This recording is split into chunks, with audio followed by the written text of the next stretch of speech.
जावा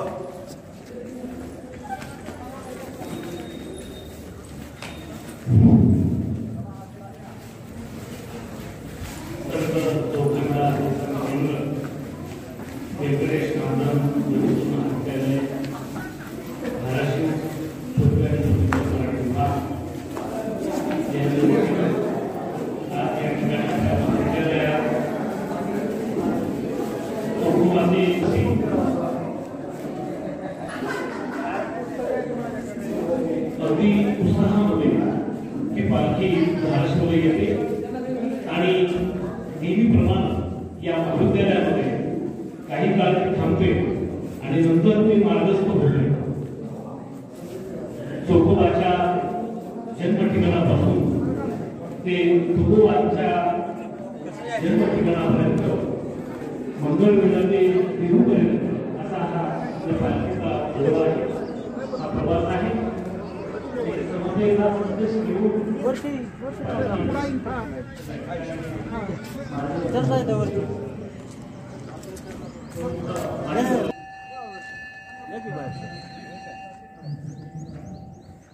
बाहेर बाहेर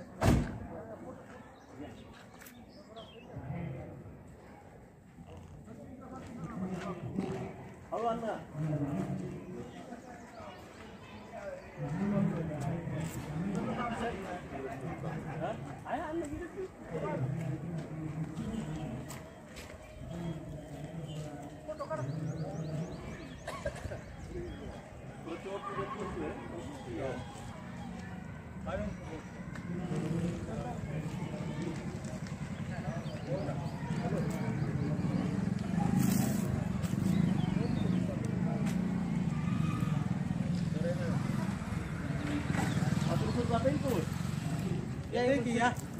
शिडी आहे या शिडी आहे बोलून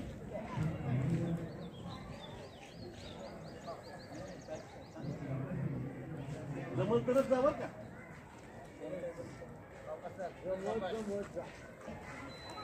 एवढा छोटा काही सवय नाही तुम्हाला. कोणाला एवढा छोटा? अरे त्यांचं वय किती आहे म्हणूनच बोलायला त्यांच्या वयाचा आपल्याला त्यांना जरा जास्त चढ पाहिजे. हो आता काय म्हणणं लक्षात आलं नाही तुमच्या. जरा जास्त चढ पाहिजे त्यांना वयाची. आता त्रास देत की काढा काढा.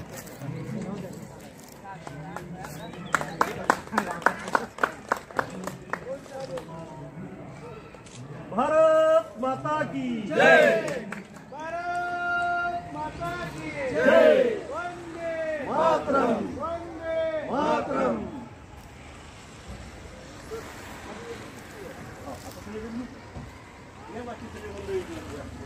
सर्वजण हे संत देवनी समाजामध्ये येणार आहे.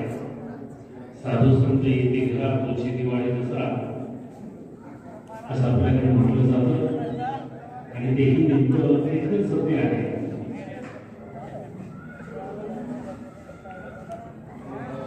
अर्ध्या जन्मीचं सुकृत म्हणायला हरकत नाही. ही संत देवनी संतांचे पाय आपल्या सभागृहाला नेहमी लागतात. प्रमुख मान्यवर सभागृहामध्ये येत आहेत. मी शब्द सुनानी प्रमुख मान्यवरांचं स्वागत करतो. सर्वांना विनंती की काळाच्या गजरामध्ये स्वागत करायचं आहे.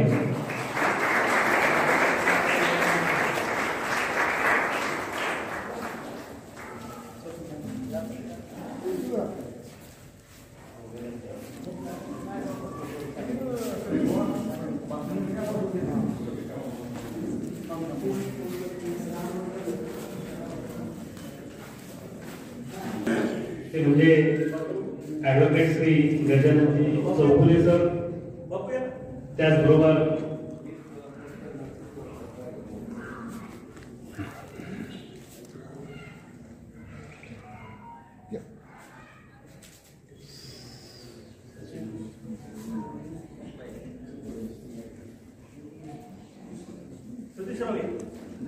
सतेज पीठावर स्थानापन्न व्हायचं आहे.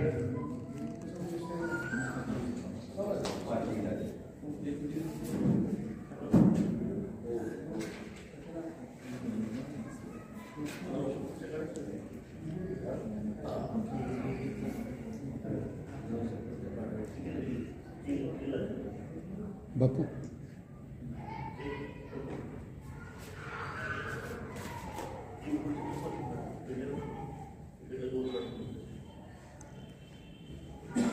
संत चोखांना अध्यासन केंद्राचे संचालक सचिनजी पाटील, ज्यांचं आज व्याख्यान मार्गदर्शन मिळणार आहे त्या प्राध्यापिका सुरेखा भालेराव मॅडम, प्रमुख मान्यवरांचं मार्गदर्शन आपल्याला मिळणार आहे. मी सर्व प्रमुख मान्यवरांना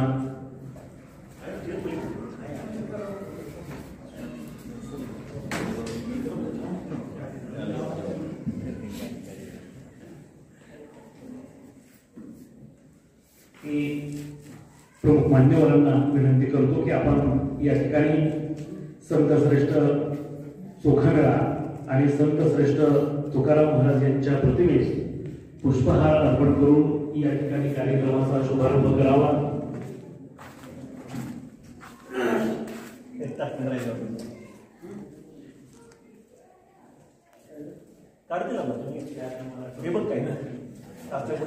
डोंगापरी रसनवे डोंगा काय फुलले असी भरली रंगा, नदी डोंगापरी जगनोखे डोंगा काय फुलले असी वरली रंगा. संत श्रेष्ठ चोखामेळा यांनी हा दिलेला एक संदेश अगदी चोखामेळापासून ते संत तुकाराम महाराजांपर्यंत हा जो संदेश दिलेला आहे की आम्हा घरी धन शब्दांची गरज नाही, शब्दांचे जो शस्त्र यज्ञ करू, शब्दाची आम्हा जीवाचे जीवन अवघे धन वाटू नका, अशा पद्धतीचा हा संतांचा संदेश आपल्याला या निमित्तानं मिळतो आहे. तर संतांचे संस्कार आहेत म्हणून आज आपण या ठिकाणी आहेत. प्रमुख मान्यवर प्रतिमेचे पूजन करत आहेत.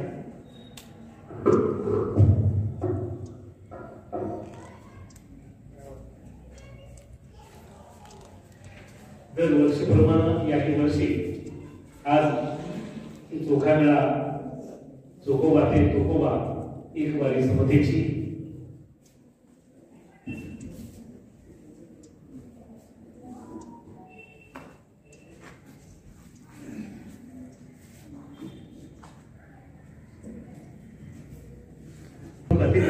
स्वागत या ठिकाणी होत आहे. आजच्या कार्यक्रमाचे अध्यक्ष, संस्थेचे कोषाध्यक्ष आणि मार्गदर्शक आदरणीय शेषाद्री अण्णा डांगे यांचं असणारं स्वागत मी महाविद्यालयाचे प्राचार्य आदरणीय प्रशांत चौधरी सर यांना विनंती करतो की त्यांनी या ठिकाणी स्वागत करावं.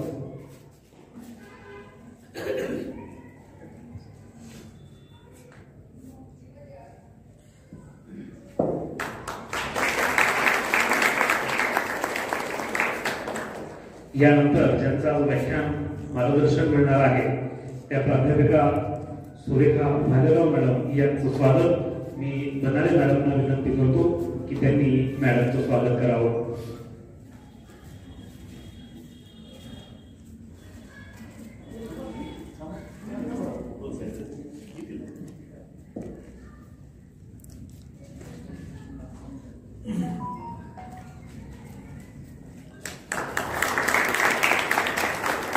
यानंतर कार्यक्रमाचे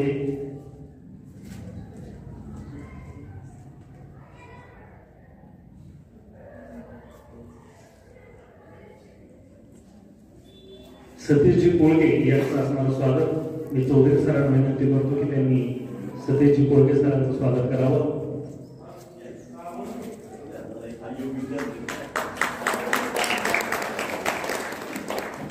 यानंतर मी रसाळ सरांना विनंती करतो की त्यांनी कवी राजेंद्र अत्रे सरांचं स्वागत करावं.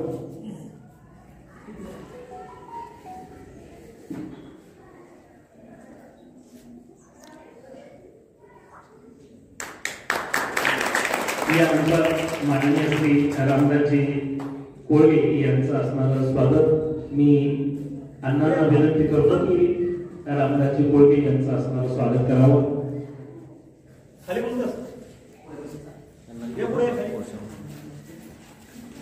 मी अण्णांना विनंती करतो की कोळगे सरांचं स्वागत करावं. यानंतर संत चोखामेळा अभ्यासन केंद्राचे संचालक सचिनजी पाटील सरांचं स्वागत मी अण्णांना विनंती करतो की त्यांनी सचिनजी पाटील सरांचं स्वागत करावं.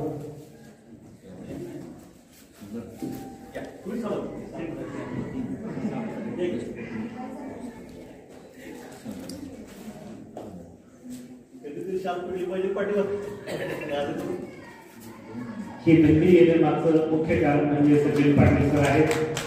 त्यांच्या प्रयत्नामुळे या महाविद्यालयात या दिंडीचं आगमन झालेलं आहे.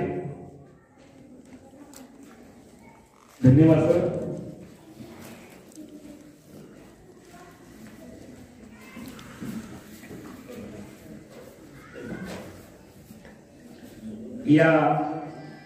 या स्वागताच्या कार्यक्रमानंतर या कार्यक्रमाचं प्रास्ताविक करण्यासाठी मी महाविद्यालयाचे प्राचार्य डॉक्टर चौधरी सरांना विनंती करतो की त्यांनी या ठिकाणी प्रास्ताविक करावं.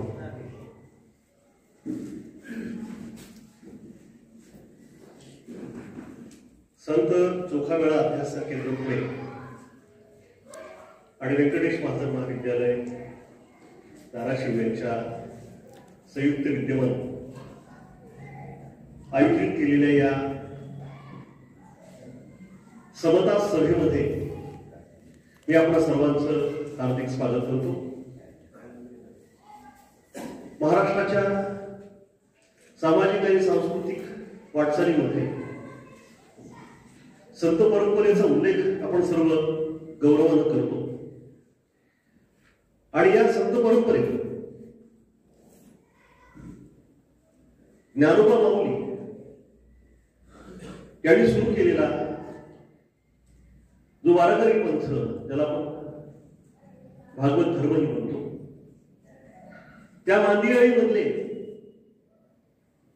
संत श्रेष्ठ चोखामेळा असतील आणि या वारकरी मंदिराचा कळस झालेले जगद्गुरु तुकोबाराय असतील. हे दोन बिंदू घेऊन हे दोन्हीही बिंदू प्रतिकात्मक आहेत. महाराष्ट्राचं सांस्कृतिक सामाजिक सर्व प्रकारांचं जे परिवर्तन झालं आणि या परिवर्तनातून काही वर्षांचा काही शतकांचा इतिहास आपल्याला दिसतो. त्या इतिहासातील परिवर्तनाच्या इतिहासातील हे दोन बिंदू अत्यंत महत्वाचे आहेत. ज्ञानदेवे रचिला पाया तुका झालासे कळस असं आपण अत्यंत आदरानं म्हणत असतो नेहमीसाठी. संतांनी मध्ययुगामध्ये केलेलं सामाजिक परिवर्तन असेल, धर्म आणि अध्यात्माच्या अंगानं समाजामध्ये ऐक्य स्थापित करण्याचा केलेला प्रयत्न असेल, तोच धागा समोर ठेवत आजही त्या कार्याची त्या विचारांची कशी गरज आहे हे लक्षात घेऊन या अध्यासनानं संत चोखामेळा अध्यासन केंद्र पुणे आणि ज्यांचा नुकताच आपण सत्कार केला ते श्री सचिन पाटील असतील यांच्या पुढाकारानं महाराष्ट्राचं सामाजिक जीवन, त्या सामाजिक जीवनामध्ये मध्यंतरीच्या काही कालखंडामध्ये जे गढूळपण निर्माण झालं होतं, जो सामाजिक विसंवाद निर्माण झाला होता, जे सामाजिक अस्थैर्य निर्माण झालं होतं त्यावरचं उत्तर आपण आपल्या परंपरेमध्ये शोधायला हवं. ही गोष्ट या अध्यासनानं आणि सचिनजींनी ओळखली आणि मागच्या 9 वर्षांपासून सलग ही यात्रा निघते आहे. संत चोखामेळ्यांच्या जन्मगावातील मंगळवेढ्यापासून ते तुकोबारायांच्या देहू पर्यंतचा हा यात्रेचा अखंड प्रवास कैक दिवसांचा अत्यंत निष्ठेनं आणि निर्धारण करत आहे. या संतांचा जो समतेचा विचार आहे, बंधुतेचा विचार आहे, सामाजिक समरसतेचा विचार आहे, हा समरसतेचा विचार आपल्यापर्यंत पोहोचवत आहे. एकतेमध्ये असणारं जे सूत्र आहे ते आपल्यासमोर ठेवण्याचा प्रयत्न करत आहे. जातीच्या, पंथाच्या, भाषेच्या भेदांपलीकडे असणारं आपलं समाज जीवन आपण ओळखायला हवं आणि सर्वांच्या अंतरी असणारा परमेश्वर एकच आहे हे जे आपल्या अध्यात्मानं आपल्याला सांगितलं ते सूत्र जर आपल्याला कळालं, तो विचार जर आपल्याला कळाला, तर आजच्या आपल्या सार्वजनिक जीवनामध्ये निर्माण झालेले सगळे जे भेद आहेत ते आपोआप दूर होऊ शकतात. भेदाभेद भ्रम अमंगळ असं संतांनी म्हटलेलंच आहे. आणि चोखोबांनी सुद्धा त्यांच्या अनेक अभंगांबद्दल हा विचार आपल्यासमोर ठेवण्याचा प्रयत्न केलेला आपल्याला दिसतो. कोण तो सोवळा, कोण तो ओवळा, दोहींच्या वेगळा विठो माझा, असं चोखोबांनी म्हटलेलं आहे. धाव धावदा श्रीपती वडवे मज मारुती, भेटू तव कवड्या रीती, अशी ओढ लागलेली चोखोबा अत्यंत आर्ततेनं, अत्यंत व्याकुळतेनं परमेश्वराची आराधना करतात आणि निर्धारण सांगतात की भाव डोंगा परी रस नव्हे डोंगा, काय फुललासी वरली अडंगा. भाव डोंगा परी चोखा नव्हे डोंगा, काय फुललाशी वरली अडंगा. अनेक दृष्टांत देऊन, अनेक दाखले देऊन आपल्या आत असणारं जे एकत्व आहे ते एकत्व सुस्थापित करण्याचा प्रयत्न चोखोबांनी केला आणि तोच विचार अंतिमतः तुकारामांनी महाराष्ट्राच्या सार्वजनिक जीवनामध्ये सुस्थिर केला. हे 2 संत श्रेष्ठ आजही आपल्याला अत्यंत मौलिक असं मार्गदर्शन करत असतात. त्यांच्या विचारांचं स्मरण करत आपण आजचा समाज घडवायला हवा आणि उद्याच्या सार्वजनिक जीवनामध्ये निर्माण होणारे प्रश्न आपण कसे मिटवतील याची उत्तर शोधायला हवी. खरं तर याचं चिंतन करण्यासाठी ही समता सभा या ठिकाणी आयोजित केलेली आहे. मी महाविद्यालयाच्या वतीनं या ठिकाणी आलेल्या सर्वांचं हार्दिक स्वागत करतो, मनपूर्वक सगळ्यांना धन्यवाद देतो आणि विशेषतः सचिनजींना विशेष धन्यवाद देतो. कारण धाराशिव शहरामध्ये प्रत्येक वर्षी मागच्या अनेक वर्षांपासून त्यांनी आमच्या महाविद्यालयाला या कार्यक्रमाचं आयोजन करण्याची संधी उपलब्ध करून दिली. संयोजनामध्ये आमच्याकडनं काही थोडासा वैगुण्य राहिला असेल तर त्याबद्दलची क्षमाही आपल्याकडे मागतो आणि असंच आमच्यावरचं प्रेम आपण कायम ठेवावं अशी विनंती करतो. पुन्हा एकदा महाविद्यालयाच्या वतीने आपणा सर्वांचं या ठिकाणी मी अंतःकरणापासून स्वागत करतो. जय चोखोबा देतो. धन्यवाद. यानंतर आत्ताच या ठिकाणी आगमन झालेले आहे ॲडव्होकेट गजानन चौगुले सर यांचं असणारं स्वागत मी महाविद्यालयाचे प्राचार्य चौधरी सरांना विनंती करतो की त्यांनी त्यांचं स्वागत करावं.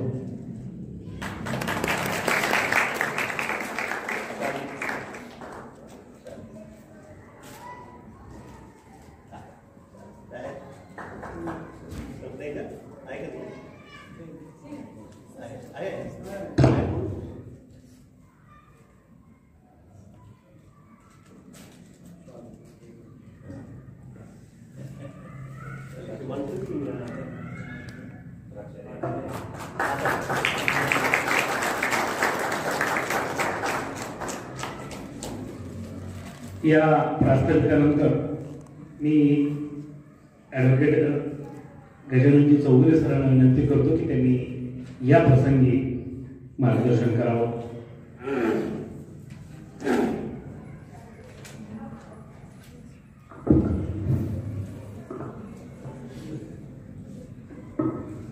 गुरुर्ब्रह्मा गुरुर्विष्णू गुरुर्देवो महेश्वर गुरु साक्षात परब्रह्म स्वयं श्री गुरुवे नमः.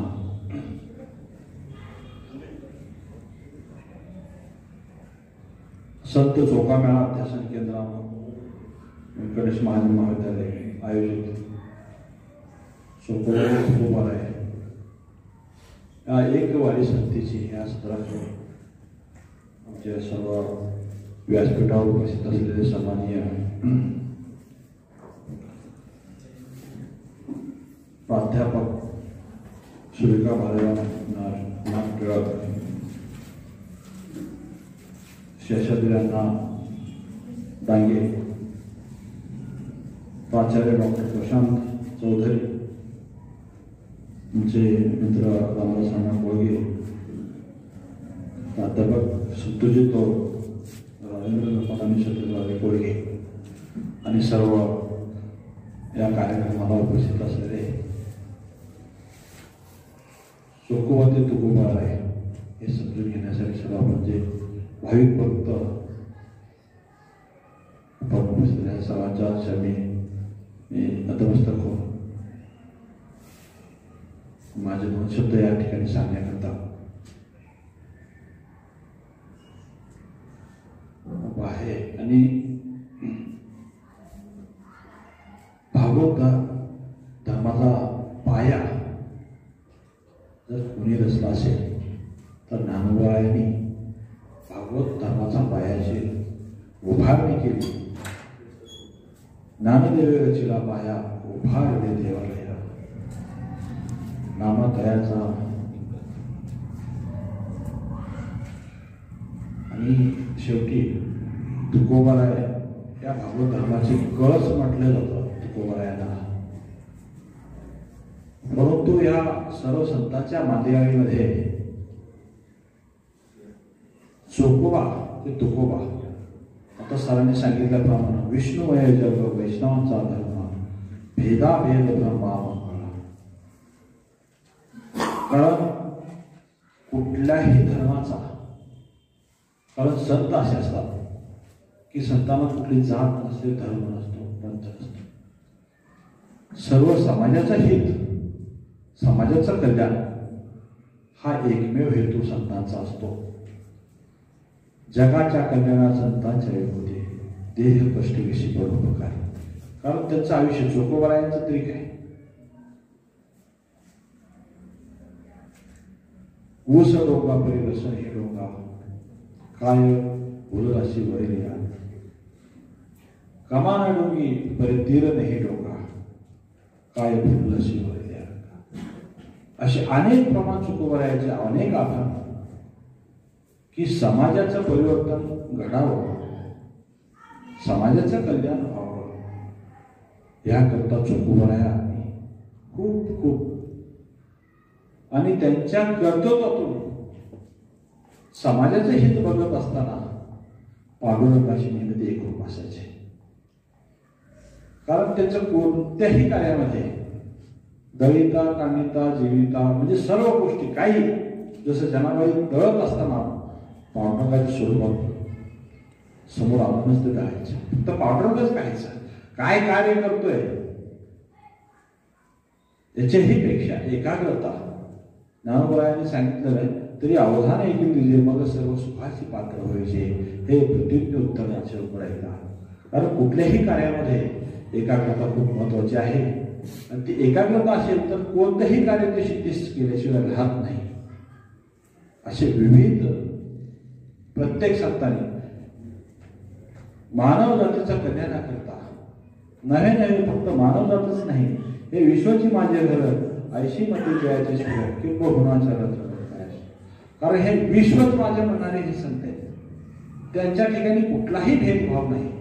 ह्या जातीचा त्या जातीचा असा कधीही भेदभाव कुठल्या संतांनी नाही.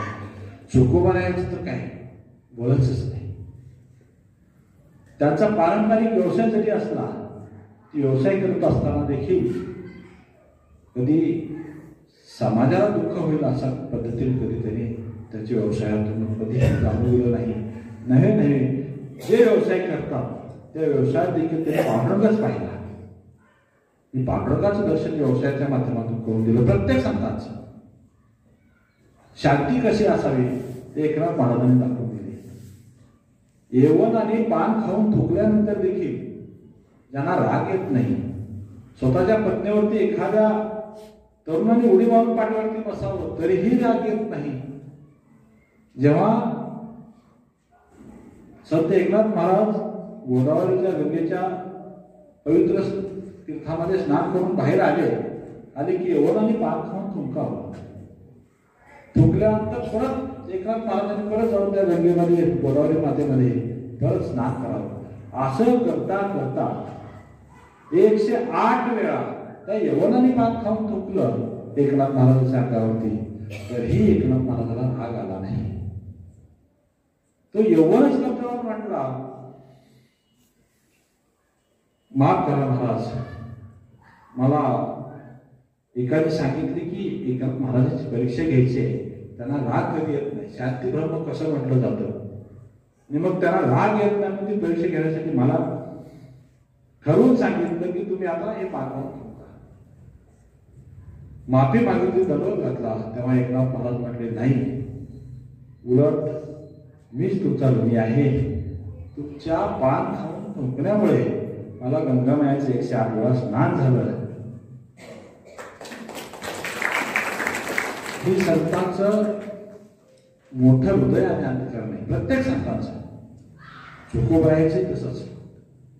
असे विविध संतांचे म्हणजे समाजाला घडवण्यासाठी आपल्याला ते त्यांचं जर चरित्र पाहिलं, चरित्राचा जर अभ्यास केला, तर मला असं वाटत नाही की माणसाला कुठल्याच गोष्टीचं दुःख होईल, फक्त संतांचा अभ्यास केला. म्हणजे असे अनेक उदाहरण आहेत. तुकोबारायांना मंबाजी बुवांना मारलं, परीक्षा घेतल्या, रामेश्वर शास्त्री त्यांचे अभंग लिहिलेले ग्रंथ पाण्यामध्ये बुडवले, पण तुकोबारायांना राग नाही आला. मंबाजी बुवांना मारलं, त्यांच्याच घरी जाऊन त्यांचेच हातपाय दाबणारे तुकोबारे. ते म्हणले, महाराज क्षमा असावी, तुम्हाला आम्ही ह्या हाताने मारलं. नाही नाही, उलट तुमचेच हात दुखत असतील. काय संतांचं हृदय असेल, काय प्रेम असेल. म्हणजे असे अनेक उदाहरण तुकोबारायांनी तिथं भरपूर प्रमाणात असे. व्यवहार कसा असावा, जोडून या धन उत्तम व्यवहार उदास उच्चारे वेचके, सुख पाहता जळा पडे, दुःख भरवता ऐवळे, धरी धरी आठवण माने संतांचे वचन. असे अनेक संतांचे उदाहरण अभंग त्यांनी समाजाच्या हिताकरता रचले. आणि उंच नीचे काही नेणे भगवंत, तिष्ठी भावे भक्त. भक्तासाठी हे संत कुठल्याही उच्च नीचपणा संतांकडे नाही. साध्यातल्या साध्या व्यक्तीला हे तेच व्हावं, उच्चतम व्यक्तीला हे तेच व्हावं, कुठल्याही प्रकारचा भेद नाही. चोकोबारायासाठी ते प्रत्यक्ष पांडुरंगा त्यांचे ढोरं वडले. म्हणजे पांडुरंगाने माझ्या भक्ताच्या निश्चय करतो, ते काय व्यवसाय करतात त्या व्यवसाय देखील मदत. सजन कशासाठी मांस विकू लागले, निराबासाठी विष घेतलं. म्हणजे समाजातील प्रत्येक व्यक्तीला त्याचा जीवनाचा उद्धार करण्याकरता संतांचा अवतार. आमचे संत गोरोबा काका, आज आपल्या जिल्ह्याचं वैभव आहे की संत गोरोबा काका सर्व संतांचे परीक्षक होते. सर्व संत त्या तत्कालीन त्यांच्या काळातले जेवढे संत होते त्या संतांची मांदियाळी जेव्हा वाळवंटामध्ये परीक्षा घेतली गेली. आणि मग कसं आहे, कधी कधी अहंकार येतो. थोडासा अहंकार नामदेव राहायला आला होता. तो अहंकार त्यांना काय वाटायचं की माझ्या हातून देव नैवेद्य खातो, मी एवढं देवाच्या जवळ आहे. मग जेव्हा संत परिषद मांदी आणि वाळवंटामध्ये भरली, तेव्हा एकदा आपल्या गोरोबा काकांना सर्वात श्रेष्ठ किंवा ज्येष्ठ होते. श्रेष्ठ तर सर्व श्रेष्ठ आणि ज्येष्ठ असं संतांमध्ये कुठलंही असं हे करता येणार नाही आपल्याला, परंतु ज्येष्ठ वयाने ज्येष्ठ असे गोरोबा काका सर्वच ज्ञानोबाराय, सोपान काका, मुक्ताबाई सर्व संत बसले असताना नामदेवरायांना जो काही मनाशी थोडा अहंकार आला होता की पांडुरंगाच्या समीप आहे, माझ्या हातून पाठवून नैवेद्य खातो आणि मी खूप जवळच आहे. तेव्हा गोरोबा काका ते थापटणे सगळ्यावरती बसले. आणि जेव्हा नामदेवरायाची पाळी आली तेव्हा नामदेवरायाच्या डोक्यावरती मारलं हे गाडगं खर्च आहे. कारण त्यांच्या व्यवसायातून तो वापरलेला शब्द हे गाडगं खर्च आहे. म्हणजे नामदेवराय कशामुळे गुरुविना अनुभव कैसा कडे. कारण गुरु हे प्रत्येक क्षेत्रात असलंच पाहिजे. आणि व्यक्ती हा शेवटपर्यंत विद्यार्थी असतो. प्रत्येक व्यक्ती शेवटपर्यंत विद्यार्थी आहे. कारण नवीन नवीन काहीतरी आपल्याला शिकायला भेटतं म्हणजे आपण विद्यार्थीचे भेटतो.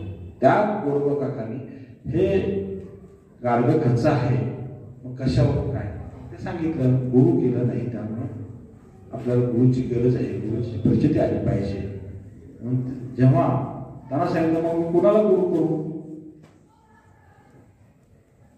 मग सांगितलं विसोबा खेचा.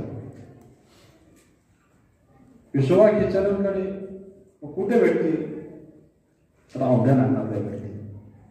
औंढ्या नागनाथला गेल्यानंतर जेव्हा तिथं त्याचं क्षीण झालेलं शरीर आणि जिथं एवढी तपश्चर्या मोठी होती की जिथं ते पाय टाकले तिथे पिंड येत होती.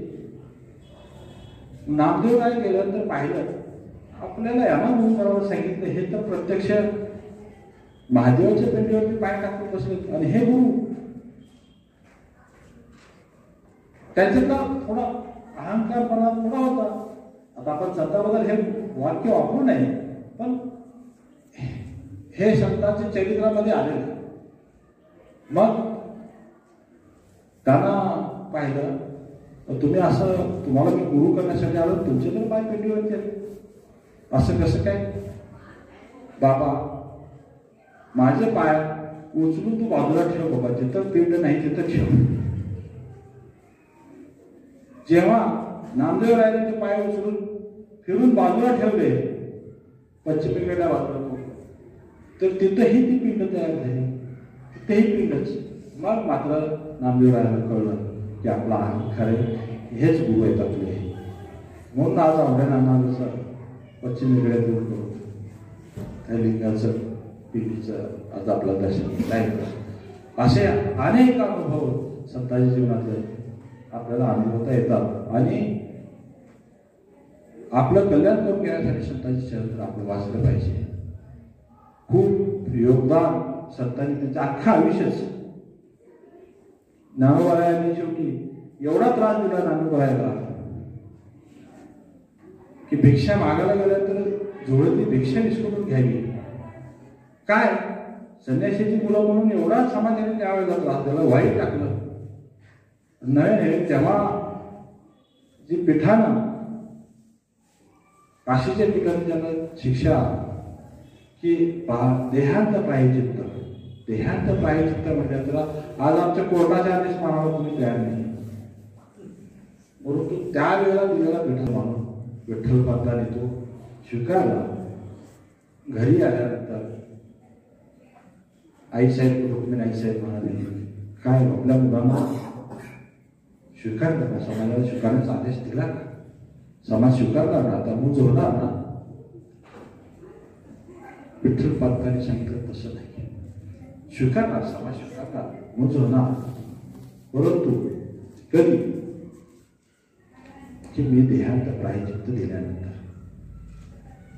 देहांत प्रायचित्त म्हटल्यानंतर रुक्मिणी साहेब म्हटले आपले बाळ लहान आहे, तुम्ही जाणार तर तुम्ही एकटे जाणार तर मी कसं राहणार.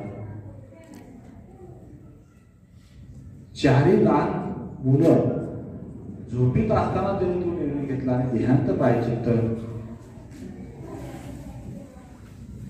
विठ्ठल पंतांनी आणि रुक्मिणी साहेबांनी घेतला. ज्येष्ठ गुरुवर्य मी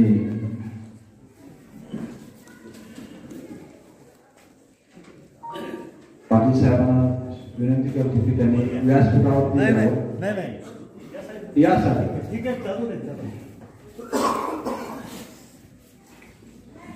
सांगण्याचं तात्पर्य असं की संतांनी आपल्या अख्ख्या जीवनाचा त्याग हा समाजासाठी केला आणि म्हणून शेवटी ज्ञानेश्वरांनी बसायला लागलो. आता विश्वात्मके देवे येणे वाग्यते तो शाळे तो शोधीमध्ये द्यावे बसायला. जे खळांची व्यक्ती सांगतो, जे खळांची व्यक्ती सांगतो, ज्यांनी त्रास केला त्यांचंही कल्याण हो अशी मागणी करणारे आमचे ज्ञानोबा आहे.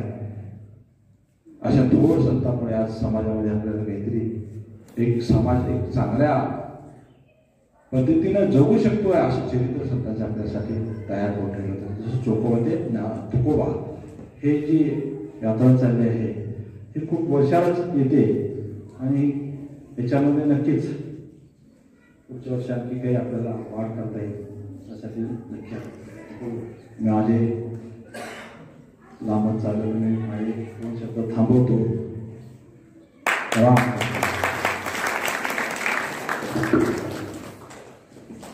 धन्यवाद सर. यानंतर आपल्या संस्थेचे सचिव आणि मार्गदर्शक ॲडव्होकेट मिलिंद पाटील साहेब यांचं स्वागत मी महाविद्यालयाचे प्राचार्य डॉक्टर चौधरी सरांना विनंती करतो की स्वागत करावं. यानंतर डायट महाविद्यालयाचे प्राचार्य डॉक्टर दयानंद जटनुरे सर यांचं आपलं स्वागत. मी रसाळ सरांना विनंती करतो की त्यांनी जटनुरे सरांचं स्वागत करावं. सर मंचावर नाही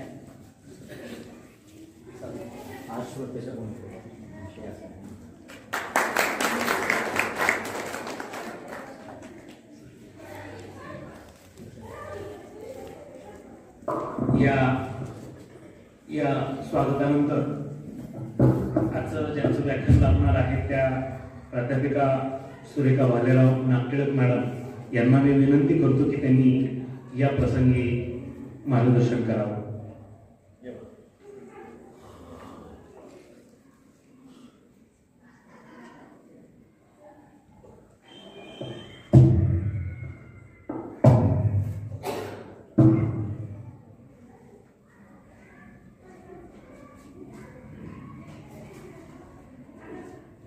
एक वारी समतेची हा आजचा देखना सोहळा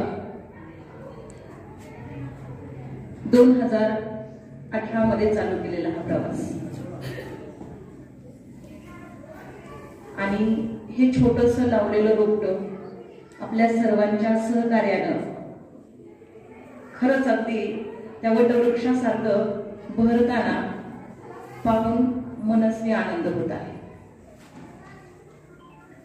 आजच्या कार्यक्रमाचे सन्माननीय अध्यक्ष, उपस्थित मान्यवर, तसेच आज मी श्रोता बनतो असं म्हणणारे आणि ज्यांनी अथांग विचारांचं कधी व्यासपीठ गाजवलं आहे, गाजवते आहे, असे सर्व सन्माननीय, उद्याचं भविष्य असणारे आणि आज घडायला आकार घ्यायला तयार असणारे तरुण विद्यार्थी विद्यार्थिनी आणि उपस्थित सर्वांचं संत चोखामेळा अध्यासन केंद्र व व्यंकटेश महाजन महाविद्यालय धाराशिव यांच्या वतीनं मी सुरेखा भालेराव पुनश्च एकदा स्वागत करते.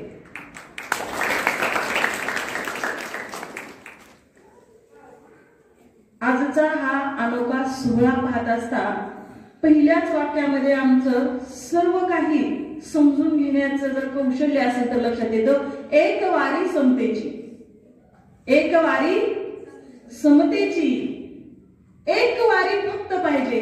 कारण एकच सूर्य पूर्ण गॅलेक्सीभर पसरतो आणि उजेड करतो.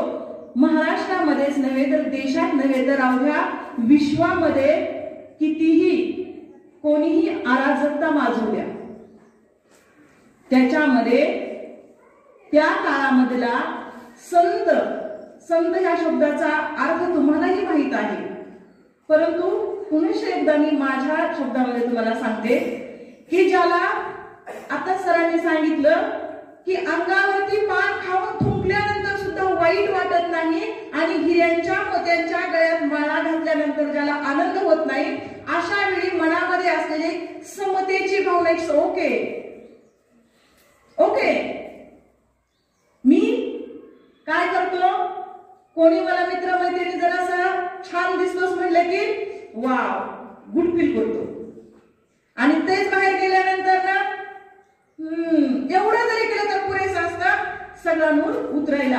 ही जी भावना असते ती चढ उताराची असते आमच्यामध्ये, गर्व अहंकाराची मीपणाची भावना असते आणि ही भावना गळून पडण्यासाठी step by step step by step step by step ज्ञानदेवे रचिला पाया, एका पायापासून तुकोबापर्यंतच्या कळसापर्यंत पोहोचण्याच्या शिडीवरती जे जे उभे आहेत त्या सर्वांमध्ये किती प्रमाणामध्ये ही भावना आली, या सर्वांचा समावेश संतांमध्ये होताना दिसतो.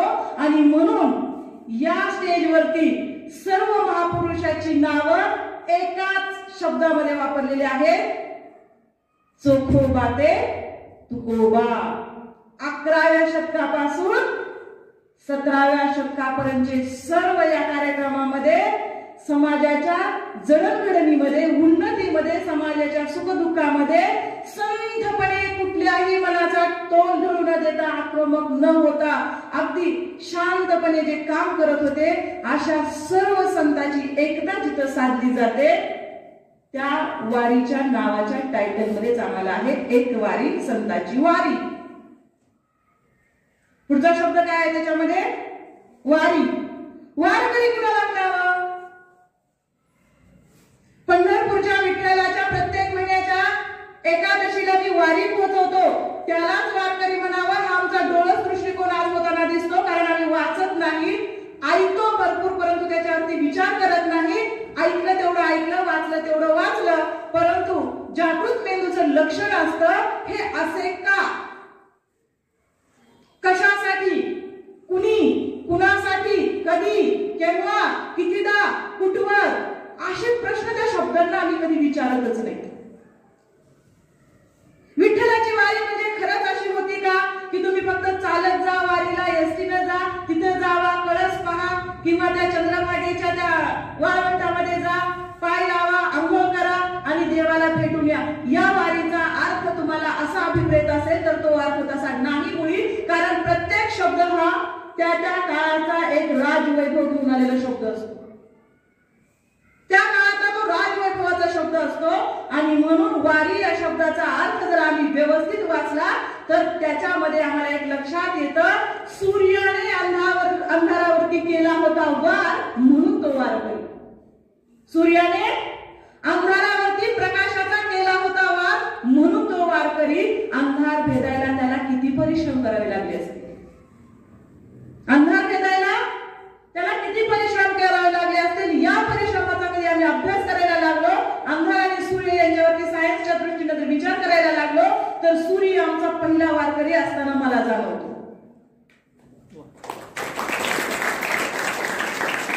दुसरा, अज्ञानाच्या, अंधकाराच्या, अंधश्रद्धेच्या खोल गर्तेत पडलेल्या माणसाकडे पाहून ज्याचं हृदय प्रेमानं पाझरतं, अन्याय करणाऱ्यावरती प्रेमाची वर्षावाच्या नजरेनं बरसात करतो,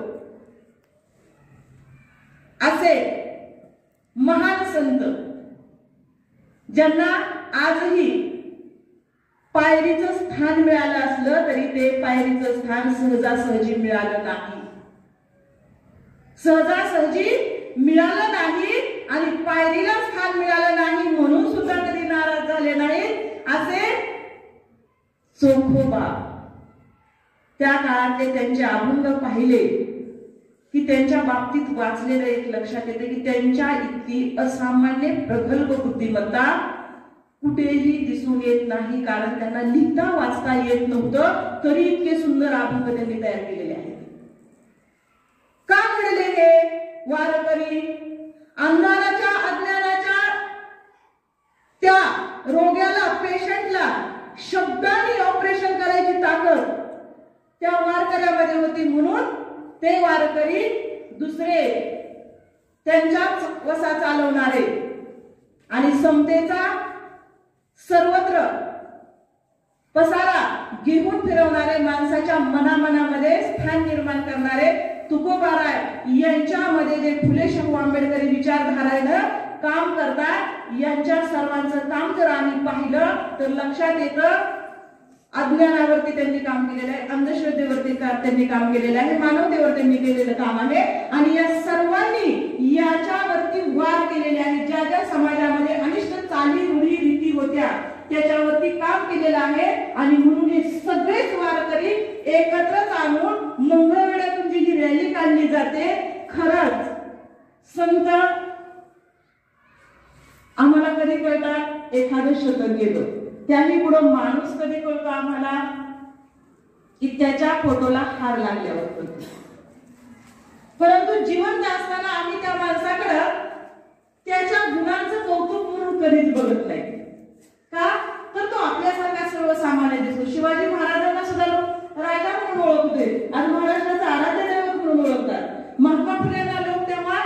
एक इंजिनियर काम करणारा चांगला उमदा नेतृत्ववान माणूस म्हणून ओळखत होते. आज त्यांना आपण स्त्री शिक्षणाचे जनक आणि समाज सुधारक म्हणून ओळखतो, क्रांतीसूर्य म्हणून ओळखतो. अहो यांच्याच पावलावर पाऊल ठेवून आपल्यातलं तुमच्या माझ्यातलं एक उमलतं नेतृत्व संतपणाचा विचार करून ही वारी काढत आहे आणि त्या व्यक्तीचं नाव आहे सचिन पाटील. काय आहे? संतांच्या मार्गावरती चालण्याचा केलेला प्रयत्न. आणि अशी माणसं जर आमच्यामध्ये असतील तर आम्ही एक लक्षात घ्यायचं की संतांचा कुठं पाऊस पडत नाही, इथं आले तिथं आले. यांच्यातला एक एक गुण घेऊन आम्हाला बाहेर निघावं लागतं. कुठं घडतात संत? एखाद्या केळीच्या रोपट्याला जर तुम्ही मुरमाड रानावरती नेऊन लावलं तर त्याला म्हणावी तशी पिकं येतील का? नाही, ते नाही. आणि एखाद्या सुपीक जमिनीमध्ये जर त्याला व्यवस्थितपणे तुम्ही लावलं तर त्याला तुम्हाला अपेक्षित असल्यापेक्षा ते चांगलं फळ देतं. आणि ही जमीन जी असते ती त्या वनस्पतीसाठी उपजाऊ असते. आमच्याकडे सुद्धा एक जमीन आहे. आमच्याकडं एक जमीन आहे आणि ती इतकी सुंदर आहे की कोणीच म्हणणार नाही ती जमीन माझ्याकडे नाही म्हणून. आमचा मेंदू सगळ्यात मोठी बागायती जमीन कोणती आहे? आमचा मेंदू आहे. या मेंदूमध्ये तुम्ही काय विचार करता त्याच्यावरती त्याची सुपीकता उच्च दर्जाची किंवा कमी प्रतीची ठरत असते. आम्ही आज सकाळी उठल्यापासून 100 वेळा जर संतांच्या बाबतच आज कार्यक्रम आहे म्हणून वारंवार विचार केला असेल तर एक क्षणासाठी आम्हाला गुड फील झाला असेल, वा सो की छान कार्यक्रम आहे.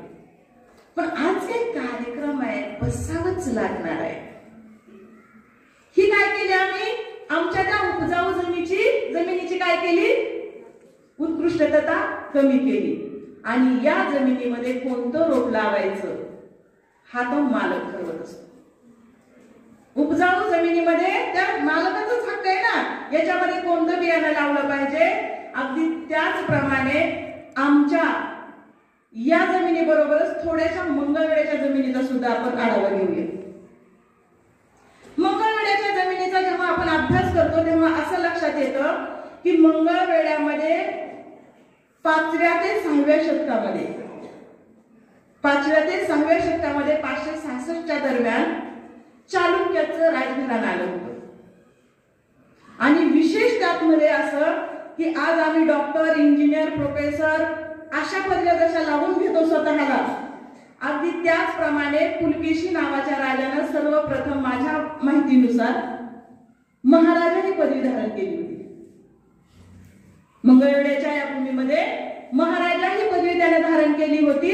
आणि अनेक राजांची तिथं राजवट, एवढंच नव्हे तर काबूल, कंदाहार पर्यंतची राजधानी म्हणून मंगळवेढा त्या काळात थाटानं मिळवलेलं एकमेव सुंदर शहर आहे.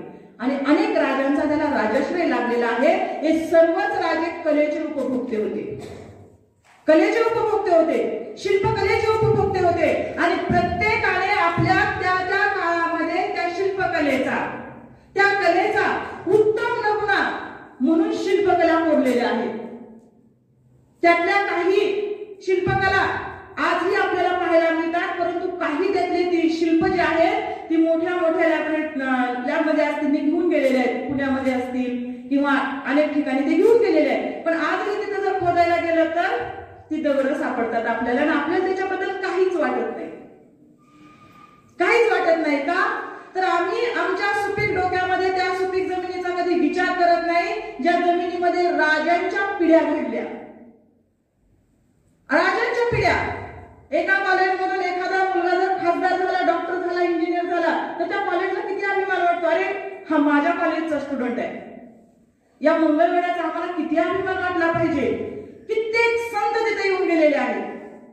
कित्येक राजांनी या संतांच्या पायी आपलं नमन केलेलं आहे. आणि या मंगळवेढ्याला आम्ही कसं ओळखतो? अलीकडच्या काळामध्ये ओळखतो. दामाजी पंतांनी धान्याची भांडारे खुली केली आणि विठू महार झाला. हे तुम्हाला माहित असलंच पाहिजे, कारण पहिली पायरी माहित असल्याशिवाय आपल्याला आती करता येत नाही. परंतु त्याच्याही पलीकडे जाऊन जर तुम्ही पाहिलं तर तिथं संतांची भूमी, तिथं संत उगवतात, राजे घडतात. आणि अशा या भूमीवरती काम करत असताना आपल्या सर्वांच्या डोक्यामध्ये एक संकल्पना आली पाहिजे की तिथल्या मातीमध्ये रुजणारे पाय, राबणारे हात, करणारे कष्ट इथं उस्मानाबादला येते. याच्यात मी काय करू, याच्यामध्ये मी माझं स्वतःचं अस्तित्व काय निर्माण करू. छोटस उदाहरण सांगते की अस्तित्व निर्माण करायचं. तुम्ही म्हणाल काय मॅडम आम्हाला खूप वाटतं अस्तित्व निर्माण करावं, करायचं कसं. कुणालाच वाटलं होतं का कधी एक 60 वर्षापूर्वी त्या अमेरिकेच्या माणसाशी मी असं समोरासमोर बोलत बसेल म्हणून? नव्हतं वाटलं. पण कुणाच्या तरी कल्पनेचा तो एक आविष्कार आहे, कुणाच्या तरी कल्पनेचा तो एक आविष्कार आहे. त्याला वाटलं मला वाटलेल्या कल्पनेनं मूर्त स्वरूप घ्यावं आणि त्यानं त्याची प्रगती चालू केली. एका काळातून दुसऱ्या काळामध्ये आपल्याला सुरुवातीला लाईट आली, फोन आले, लँडलाईनचे फोन आले, त्यानंतर ना साधे फोन आले आणि आता संपूर्ण विश्व तुमच्या हातात आहे ना. मग तुमचा एक विचार जर जग बदलत असेल तर तो विचार तुम्ही करणार कधी. आणि हे सुपीक विचार आपल्या डोक्यामध्ये येण्यासाठी या संतांच्या पावन भूमीतून आलेल्या या प्रत्येक गोष्टीमध्ये तुम्ही सहभागी होत आहात. खरंच ही कौतुकाची गोष्ट आहे. पण पहिलीच्या वर्गात गेल्यानंतर पहिलीच्या वर्गातच 10 वर्ष राहणं योग्य नाही. पहिलीच्या वर्गातून 6 महिन्यामध्ये अभ्यास करून सुद्धा दुसरीच्या वर्गात जाता येतं किंवा दुसरीचा अभ्यास करता येतं. त्याला म्हणायचं सुपीक जमिनीतले सुपीकतेनं वाढलेली बागायती पिकं. आजपासून आम्हाला एकच विचार करायचा आहे, आम्ही उद्याच्या भारताचं भविष्य आहोत. एक वारी समतेची माझ्याच दारी आली, माझ्याच कॉलेजला आली, माझ्याच इथं कार्यक्रम होता आणि मीच का तो उपस्थित राहून ऐकला. कारण भविष्यामध्ये मला याच्यावरती काम करायचं आहे. तुम्हाला मी म्हणणार नाही या वारीत चालायला चला, पण असे विचार चांगले तयार करा की मोबाईल मधल्या छोट्या छोट्या गोष्टीनं जो आम्हाला राग येतो, चिड येते, मनांची घालमेल होते, चिडचिडपणा वाढतोय. राग येतो कशाचा? आईनं जर फोन मागितला तर लगेच राग येतो. किती जण आहेत मला आवडेल पाहायला की माझ्याकडे स्वतःचा मोबाईल नाही. जोरात टाळ्या वाजवायचं कौतुक वाटलं. खरं सांगते, मोबाईल नाही ही गोष्ट आता दुर्मिळ झालेली आहे. मोबाईलला खूप चांगलंही म्हणता येतं, मोबाईलला चुकीचं कधीच म्हणता येत नाही. प्रत्येक आविष्काराला 2 बाजू असतात. कोणती वापरायची हे आपण ठरवायचं असतं. आणि म्हणून आजच्या या मुलांच्या हातातला कुणी मोबाईल घेतला की त्याला सगळ्यात मोठा जगातला शत्रू तो आई आणि बाप याच्यापेक्षा दुसरं कुणी दिसत नाही. का तर आज आम्ही मोबाईलकडे इतकं गर्क झालेलं आहे की मोबाईलला आम्ही चालवतो का मोबाईल आम्हाला चालवतो याचा खरंच शोध घेण्याची गरज आहे. आणि जर तुम्हाला मोबाईल खरंच वापरायचा असेल तर तुम्ही संत साहित्य त्याच्यावरती वाचा. संत साहित्याच्या ऑडिओ व्हिडिओ आहेत त्याच्यामध्ये, त्या ऐका. आणि त्याही पेक्षा मी सांगेन की पुस्तकं ग्रंथालयात रडत पडले, पुस्तकं ग्रंथालयात रडत पडले. त्याचे अश्रू पुसण्यासाठी म्हणून, त्याची धूळ झटकण्यासाठी म्हणून तुम्ही एकदा ग्रंथालयाकडे वळा. आपल्या ग्रंथालयामध्ये आपल्या नावाचा इतिहास राहतो. मोबाईल किती वेळा पाहिला त्याचा इतिहास राहत नाही. पण तुम्ही जर ग्रंथालयात गेलात आणि तिथं नाव नोंदणी केली, या दिवशी हे पुस्तक घेतलं, त्या दिवशी ते पुस्तक घेतलं, तुमच्या बुद्धीची सुपीकता वाढण्यासाठी ग्रंथालयासारखी भांडारं निर्माण करून ठेवलेली आहेत. आणि ही भांडारं जर तुम्ही वाचायला लागला तर एक दिवस तुम्हाला खरं काय असतं, खोटं काय असतं, त्याची तुलना काय असते, त्यातून आपण काय शिकलं पाहिजे, अशा अनेक गोष्टींचा तुम्ही स्वतः विचार करायला लागाल. आणि हा विचार भारताचा आकार घेताना दिसेल. कोणताही एक विचार जग बदलत असतो. एखाद्या जर चुकीच्या माणसानं जर ठरवलं की मी अमक्या ठिकाणी बॉम्ब टाकणार, तर तो किती आटास करतो तो करतो का? त्याची वैचारिक पात्रता ही सुपीकताची असते, परंतु त्यात झाड चुकीचं लावलेलं असतं. पण वाईट माणसं जर एवढा चांगला विचार करतात, तर चांगली माणसं का चांगला विचार करत नाहीत हा माझा प्रश्न आहे. कारण ज्याचा विचार असतो त्याचा आचार असतो, ज्याचा आचार आणि विचार असतो त्याची कृती असते, आणि ही कृती आम्हाला पाहिजे आहे. आणि म्हणून संतांची जी माहिती आम्ही वाचतो त्याच्यामध्ये त्यांनी फक्त बोललेच नाही, बोले तैसा चाले त्याची वंदावी पावले. संतांनी काय केलेलं आहे?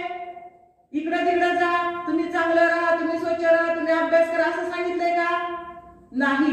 त्यांनी स्वतः त्याच्यामधलं त्याग, समर्पण स्वतः अनुभवलेलं आहे. दाहकतेमध्ये त्यांची कुटुंब त्यांनी स्वतः केलेले आहे. आणि ज्याच्याकडे भरपूर आहे त्याला ते सोडताना काय दुःख होतं, ज्याच्याकडे नाही त्याला ते कमवताना काय दुःख होतं, हे जर पाहिलं तर आम्हाला एक गोष्ट लक्षात येईल की 11व्या शतकापासून 17व्या शतकापर्यंत आणि आजच्या 31व्या शतकामध्ये अनेक चांगली माणसं, चांगले संत, चांगले महात्मे आपल्यामध्ये आहेत, होते आणि घडणार आहेत. परंतु या संतांच्या मार्गावरती चालण्यासाठी एक मोठी फळी तयार झाली पाहिजे, एक मोठी सात्विक विचाराची लाट आली पाहिजे. अशी लाट आली पाहिजे की दूरपर्यंत निगेटिव्ह विचारांची हवा सुद्धा आमच्यापर्यंत आली नाही पाहिजे. एवढी सकसता आमच्यामध्ये निर्माण होण्यासाठी ही रॅली संपूर्ण महाराष्ट्रामधून जवळपास 1800 किलोमीटरचा प्रवास करते, प्रत्येक संतांच्या ठिकाणी भेट देताना दिसते. हा फक्त रथ, याला रथ म्हणून कधीच पाहू नका. त्याच्यामध्ये असणारा जो आत्मविश्वास आहे, हो मी करू शकतो, हा आत्मविश्वास आज आम्हाला घ्यायचा. मी बनू शकतो. दुसरं राहिलं जाती धर्माच्या पलीकडचे संत. जात कुणाला माहित नाही असं कोणी आहे का? मला जात माहित नाही. होय, आमच्या प्रत्येक फार्मच्या रकाड्यामध्ये भरलेलं असतं जात, पोट जात, बरोबर ना? याला जात म्हणायचं का? याला जात म्हणायचं का? हा प्रश्न असेल तर माझं उत्तर आहे नाही. जात कशाला म्हणायचं? दोन जाती आहेत, एक स्त्री पुरुष आणि प्रमुख जात आहे माणूस. ही माणूस नावाची जात दोन पोट जातीमध्ये आम्हाला दिसते, एक स्त्री आणि पुरुष. आता राहिला आमचा धर्म.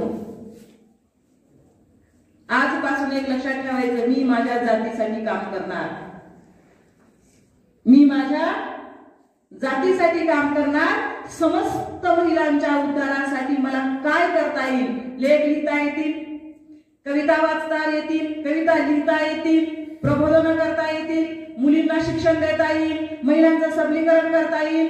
काही कोणी गोरगरीब असतील त्यांच्यामध्ये जाऊन फक्त सुखदुःख त्यांचं ऐकता येईल. जातीसाठी काम करायचे ना आम्हाला.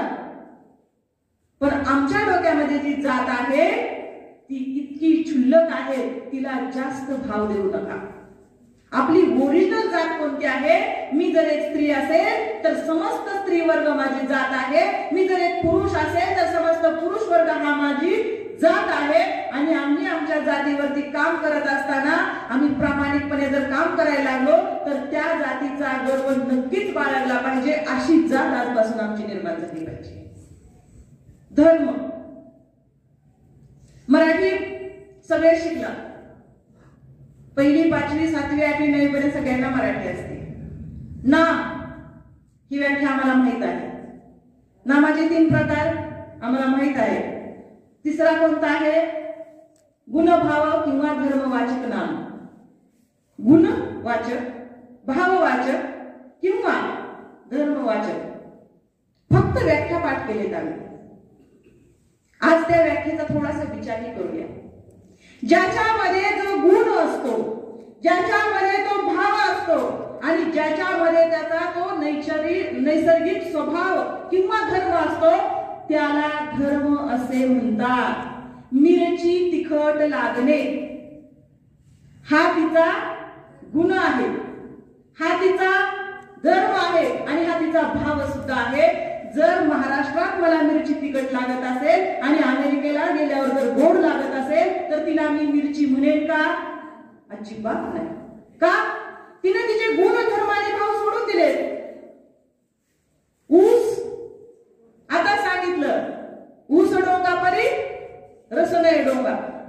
तो जर कडवट कारल्याच्या रसासारखा लागायला लागला तर त्याला आम्ही ऊस म्हणणार नाही. हा जर निसर्गाचा सिद्धांत असेल की ज्याला जे नाव दिलं त्याच्याप्रमाणे त्याचे गुण असले पाहिजे, त्याच्याप्रमाणे त्याचे भाव असले पाहिजे आणि त्याच्याप्रमाणे त्याचा आतला संपूर्ण धम्म असला पाहिजे, धर्म असला पाहिजे, तर आम्ही कोणत्या धर्माचा अभिमान बाळगतो आणि कोणता धर्म कोणत्या धर्माशी का आज दोन हात करताना दिसतो हाही माझा प्रश्न आहे. कारण आम्ही आमचा ओरिजिनल धर्म ओळखला पाहिजे जो संतांनी सांगितलाय. माणुसकी, शांती, प्रेम, करुणा, सद्भावना आणि एकामेका सहाय्य करू, अवघे धरू. इतका सुंदर धर्म जर आम्हाला संतांनी शिकवला असेल तर मग कोरेगावचा जो हल्ला झाला याचं निमित्त ठरवून ती रॅली काढली. कालचा परभणीचा जो मांडलेला खेळ दिसतो अशा वेळी मन व्यथित होता. व्हायलाच पाहिजे. मानवी मन आहे, भावनांची उलथापालथ व्हायलाच पाहिजे, परंतु कोणत्या भावनेवर किती काम करायला पाहिजे आणि कोणत्या भावनेतून आम्ही काय शिकायला पाहिजे याचा सदसद विवेक बुद्धीने विचार करणे म्हणजे माणुसकी आणि तो आमचा माणुसकीचा धर्म असतो. आणि म्हणून आजपासून आम्ही एकच गोष्ट लक्षात ठेवली पाहिजे की आम्ही आजपर्यंत काय केलं. मी जाणीवपूर्वक या वर्गाला समोर ठेवून बोलते आहे कारण आपण सर्व माझ्यापेक्षा सुज्ञ तज्ञ आहात. तुम्हाला मी मार्गदर्शन करावं एवढी मोठी मी नक्कीच नाही कारण तुमच्यापासून मला खूप काही शिकायचंय. परंतु माझे जे लहान बंधू आहेत, भगिनी आहेत, यांना मला काहीतरी देऊन जायचंय म्हणून यांना पाहूनच मी थोडस बोलते. तर आज आम्ही काय करतो? बातम्या ऐकतो. बातम्या ऐकल्या की हे आरक्षण मी खवळलो. गावात माझ्या आमच्या दोघांचं जमतं. एका बसच्या एका सीट मध्ये बसून येतो, एका डब्यात खातो, पण कुठली तरी परिस्थिती बातमीने ऐकली की तो आमचा जीवाभावाचा मित्र धर्मात बदलतो. कुठला धर्म वाचला तुम्ही? वाचला का धर्म? नाही वाचला. तात्कालिक परिस्थितीवर विश्वास ठेवणारे जर आमचे मेंदू असतील तर आमच्या मेंदूमध्ये सुपीकता येण्यासाठी मी पुन्हा एकदा सांगते आम्ही सखोलात जाऊन वाचलं पाहिजे. कारण तुकोबा महाराज आणि चोखोबा संत यांची माहिती घेत असताना आम्ही आधी मंगळवेढा वाचला पाहिजे. आणि आमच्या डोक्यामध्ये एखादा उद्विग्न विचार होत असेल तर आधी आमच्या डोक्याची तपासणी केली पाहिजे की तुला एवढं समजायला लागलंय तर तू काय वाचलंस, कोणते संदर्भ घेतले, कोणत्या मार्गदर्शकाकडे विचारलास, कोणत्या शिक्षकाकडे जाऊन विचारलं. कारण भडकाऊ भाषण आणि भडकाऊ गोष्टी याच्यामध्ये भडकायला बुद्धी लागत नाही. काडी पेटीची जी काडी असते तिला गुल असतं पण तिला मेंदू असतो का? मेंदू नसतो तिला. मग ही आमची काडी पेटीची काडी आहे का? कुणीही भडकवलं की लगेच स्फोट, कुणीही भडकवलं की चालला भांडायला. कारण ज्ञानदेवे रचिला पाया, हा पाया थोडे वेळ डोळ्यासमोर आहे. पायामध्ये एखाद्या बिल्डिंगचा कळस घ्यायचा असेल तर किती गीर धरावा लागतो? एवढा एक छोटासा कळस जाण्यासाठी खाली 1200-1300 स्क्वेअर फूटचं बांधकाम चालू करावं आणि ते वाढत वाढत वाढत. तुम्ही कळस पाहिजे, मंदिर पाहिलेत की आपण? खाली मंदिर किती मोठं असते की नाही? चारी बाजूला मंदिर मोठं असतं, त्याच्यानंतर आत एक एरिया असतो, त्याच्यानंतर आत एक एरिया असतो आणि त्याच्या आतमध्ये गाभारा असतो आणि गाभाऱ्यामध्ये मूर्ती असते आणि मूर्तीला मग परत आकार करत करत करत करत वरचा कळस आम्ही पाहतो. खरंच हा कळस होण्यासाठी एवढंच सोनं, एवढंच तांब, एवढंच पितळच लागत असेल का? नाही. मग आज या समाजामध्ये जर चांगल्या माणसाची या पायाभरणीमध्ये जर एक फळी तयार झाली, बघा मी काय म्हणते, माणुसकीचं दैवत त्याच्यामध्ये येऊ शकतं ना. आणि हे कोणी करायचंय? आजच्या तरुणाईने करायचंय. या कॉलेजमधले जे विद्यार्थी आहेत, या विद्यार्थ्यांच्याकडून एक अपेक्षा ठेवते, आजपासून तुम्ही तयारीला लागायचं की मला कळस होता आला तर छानच झालं, परंतु पायाच्या कामी येण्यासाठी मी काय करेन?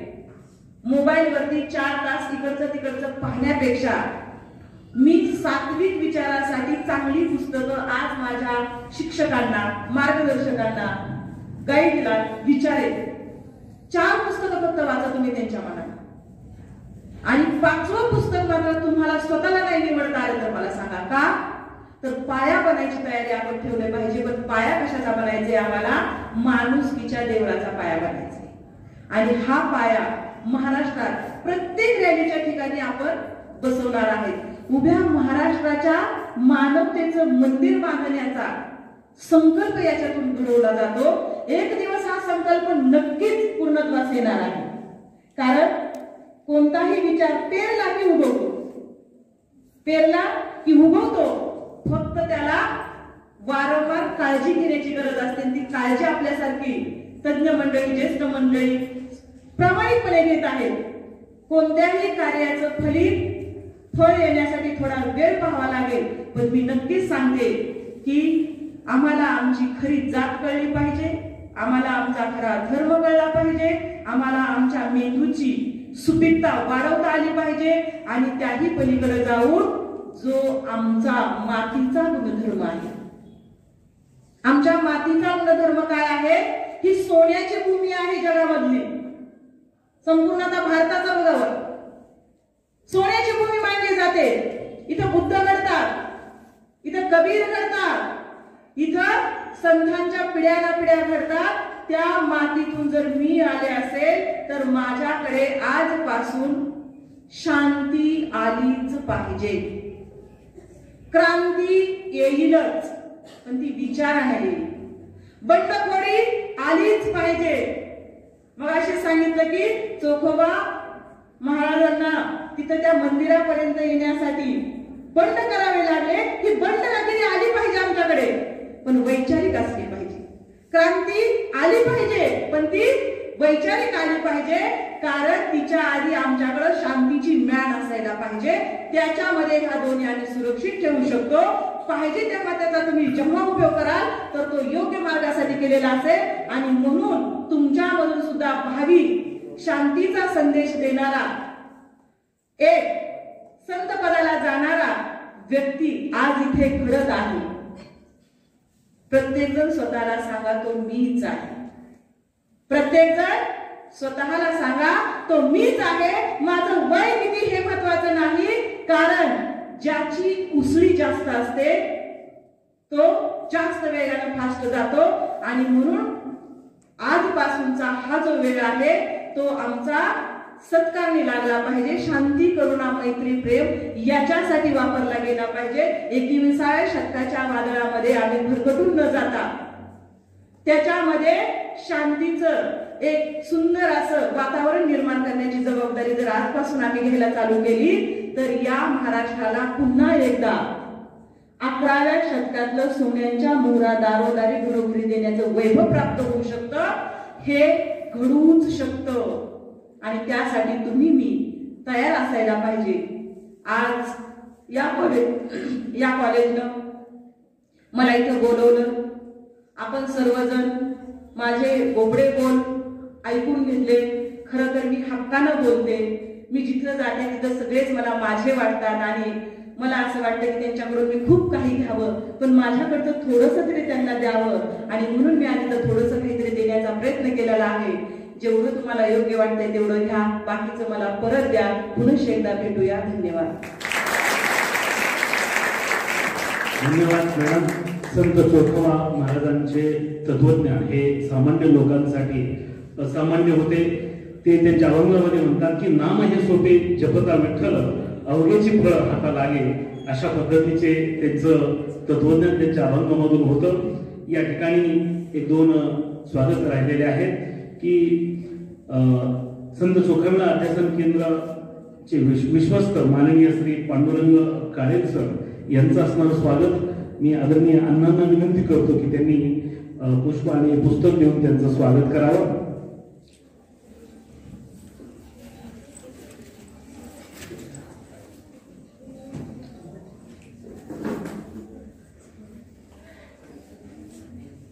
संत अध्यासन चोखामेळा अध्यासन केंद्राचे विश्वस्त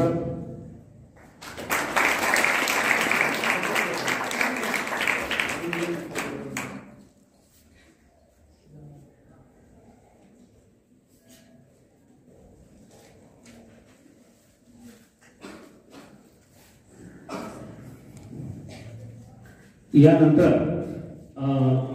संत चोखामेळा अध्यासन केंद्राच्या विश्वस्त मॅडम प्राध्यापिका एडी राऊत मॅडम यांचं स्वागत मी डॉक्टर बनाळे मॅडमला विनंती करतो की त्यांनी त्यांचं स्वागत करावं. पुष्प आणि पुस्तक देऊन त्यांचं स्वागत करावं. आणि या कार्यक्रमाच्या समारोपाकडे आपण जात आहोत.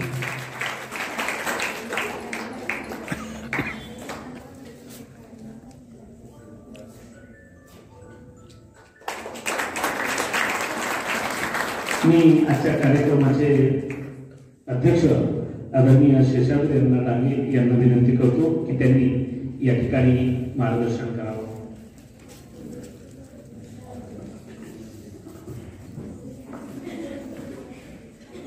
नमस्कार. सन्माननीय व्यासपीठ, दोघांचं मार्गदर्शन जे झालेलं आहे ते परिपूर्ण आहे. औपचारिकता म्हणून अध्यक्ष म्हणून काहीतरी बोललं पाहिजे म्हणून काही संवाद तुमच्याशी करण्याचा मी प्रयत्न करणार आहे. यावर्षीच्या या समतावारीमध्ये कार्यक्रमाच्या रचनेमध्ये आपण थोडासा बदल केला. दर दिवशी एका महाविद्यालयामध्ये तरुणांशी संवाद करायचा असा संकल्प केला आणि प्रत्येक दिवशी कुठल्या ना कुठल्या तरी महाविद्यालयात तरुणांशी आपण संवाद करतो आहोत. संतांचा विचार तरुणांनी स्वीकारला तर क्रांती होणार आहे. आज तुमच्या मनामध्ये निर्माण होणाऱ्या सगळ्या प्रश्नांची उत्तरं शासन तुम्हाला देणार नाही, प्रशासन त्याची व्यवस्था करू शकत नाही, पोलीस तुम्हाला सुरक्षा कवच देऊ शकत नाही. मग माझ्या मनात निर्माण होणारे प्रश्न जे आहेत त्याचं उत्तर कोण देणार आहे? भविष्यातही निर्माण होणाऱ्या सगळ्या समस्येवरती उपाय काय आहे हे ज्यांनी सांगून ठेवलेलं आहे ते संत आहेत. तुमच्याच प्रश्नाची सोडवणूक करण्यासाठी ताईंनी सांगितल्यासारखं तुम्ही पुस्तकं वाचा, संत चरित्र अभ्यासा, त्यातल्या प्रत्येक ओळीचा प्रत्येक शब्दाचा अन्वयार्थ समजून घ्यायचा प्रयत्न केला तर जीवन नक्की सफल होऊ शकते. महाराष्ट्रामध्ये आता संविधानाच्या संदर्भात खूप चर्चा सुरू झाली. लोकसभेच्या निवडणुकीत गदारोळ केला आणि स्वार्थ साधणाऱ्या मंडळींनी सत्तेतली काही पदं आणि लोकप्रतिनिधित्व मिळवलं. हाच डाव विधानसभेतही सुरू केलेला होता. पण त्याला योग्य असं प्रत्युत्तर देत असताना संविधानातला भाव काय आहे, मुळात आमचं संविधान काय आहे आणि ते कशासाठी आहे या संदर्भात जे प्रबोधन संतांनी केलं, सज्जनांनी केलं, त्याचा परिणाम म्हणून महाराष्ट्रामध्ये योग्य व्यक्तीच्या हातात सत्ता गेली. कालच एक कार्यक्रम कृतज्ञता सोहळा म्हणून झाला. गोविंद देवगिरी यांनी त्याचं आयोजन केलेलं होतं. देवेंद्र फडणवीसांचा त्या ठिकाणी सत्कार त्याने केला.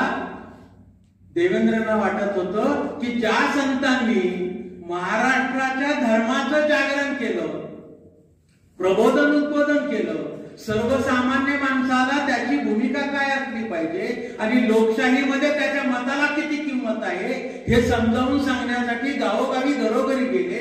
त्याचा परिणाम म्हणून विधानसभेचं चित्र बदललं. आम्ही ठरवलं तर काहीही करू शकतो. मग संतांनी सांगितलेला समतेचा संदेश सगळ्यांच्या पर्यंत पोहोचवण्याचं काम आज कोण करणार? आज काम करण्यासाठी या विद्यार्थ्यांनी, तरुणांनी, ज्याला वाटतं की महाराष्ट्राचा धर्म टिकला तर राष्ट्र टिकणार आहे, तो महाराष्ट्राचा धर्म काय आहे? तो महाराष्ट्राचा धर्म समजून घ्यायचा असेल तर संतांची परंपराच आम्हाला अभ्यासावी लागते. संतांच्या पुढेच नतमस्तक व्हावं लागतं. त्यांचा आदर्श डोळ्यासमोर ठेवून स्वतःचं जीवन घडवण्याचा प्रयत्न करावा लागतो. शास्त्रीय पद्धतीने आम्ही नागरिकशास्त्र शिकतो, समाजशास्त्र शिकतो, सगळी शास्त्र अभ्यासतो, वैद्यकीय शास्त्र अभ्यासतो, पण आम्ही माणूस होतो का? माणूस नाही होतो. आम्ही माणूस झालो असतो तर महाराष्ट्रात आणि देशात घडणाऱ्या घटना अशा घडल्या नसत्या. अमानुषपणाने कोणी व्यवहार केला नसता. नरसंहार इतक्या वाईट पद्धतीनं हे घडलं नसतं. मग आम्हाला व्यथा आहे, आम्हाला खंत आहे, आम्हाला वाईट वाटत आहे, हळहळत बसून समजलं सुटणार नाही आहे, तर त्याच्यावरची उपाययोजना आम्हाला केली पाहिजे.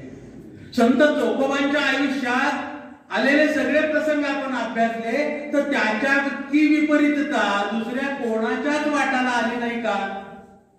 नसेल आणि येऊ नये.